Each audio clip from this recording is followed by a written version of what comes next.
नमस्कार दोस्तों।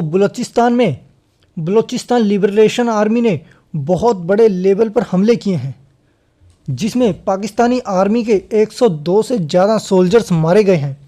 हालांकि पाकिस्तान सरकार और सेना ने आधिकारिक तौर पर इस नुकसान का सटीक आंकड़ा नहीं बताया, लेकिन अनुमान है कि यह हमला काफ़ी घातक था। बीएलए के हमलावर ने पाकिस्तान के इंफ्रास्ट्रक्चर को काफ़ी नुकसान पहुंचाया है, जिसमें रेलवे इंफ्रास्ट्रक्चर, रोडवेज इंफ्रास्ट्रक्चर के साथ अन्य बहुत सरकारी और गैर सरकारी और चाइनीज़ इमारतों, बिल्डिंगों और इंफ्रास्ट्रक्चर को नुकसान पहुंचाया है।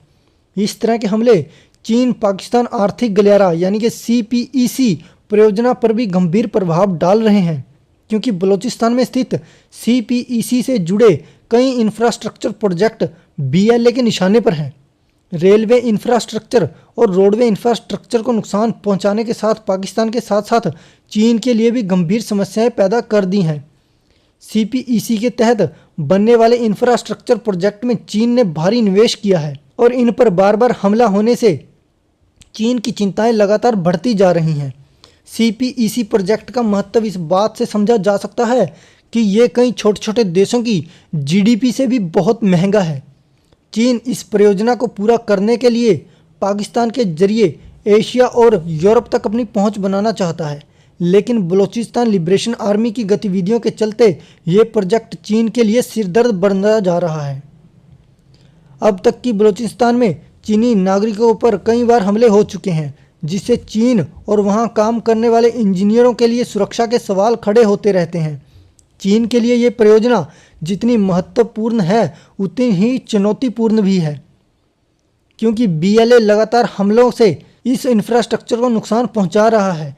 यदि चीन किसी भी प्रकार से इस प्रोजेक्ट को पूरा कर भी लेता है तो तब भी बलूचिस्तान में BLA की सक्रियता के चलते इस इंफ्रास्ट्रक्चर को सुरक्षित रख पाना मुश्किल है। ये चीन और पाकिस्तान के लिए समय और पैसे की बर्बादी साबित हो रहा है। BLA के अनुसार उनके हालिया हमले पाकिस्तान और चीन के लिए एक चेतावनी है कि बलूचिस्तान के लोगों के अधिकारों की उपेक्षा करने की सज़ा उन्हें मिल रही है। BLA ने यह भी कहा कि वह अपने हमलों को जारी रखेगा जब तक उन्हें स्वतंत्रता नहीं मिल जाती। पाकिस्तानी आर्मी ने BLA को कंट्रोल करने के लिए कई ऑपरेशन लॉन्च किए हैं, हालांकि इन ऑपरेशंस का प्रभाव बहुत सीमित रहा है। BLA की गतिविधियां कम होने की बजाय लगातार बढ़ती जा रही हैं। पाकिस्तानी सेना के ऑपरेशन से बलूचिस्तान में अस्थायी शांति हो सकती है, लेकिन स्थायी समाधान के बिना यह संघर्ष खत्म नहीं हो सकता। इस पूरे घटनाक्रम से यह स्पष्ट हो जाता है कि CPEC प्रोजेक्ट चीन और पाकिस्तान दोनों के लिए एक बड़ा आर्थिक और सुरक्षा संकट बनता जा रहा है। अगर BLA इसी तरह हमले जारी रखता है तो ये न केवल चीन के निवेश को नुकसान पहुंचाएगा, बल्कि पाकिस्तान की आर्थिक स्थिति को भी बद से बदतर कर देगा। ये प्रोजेक्ट उनके लिए एक बड़ी विफलता साबित होगा। और आप सभी का क्या मानना है, अपने कीमती विचार कमेंट्स में ज़रूर बताना और इस चैनल को लाइक, शेयर और सब्सक्राइब करना मत भूलना।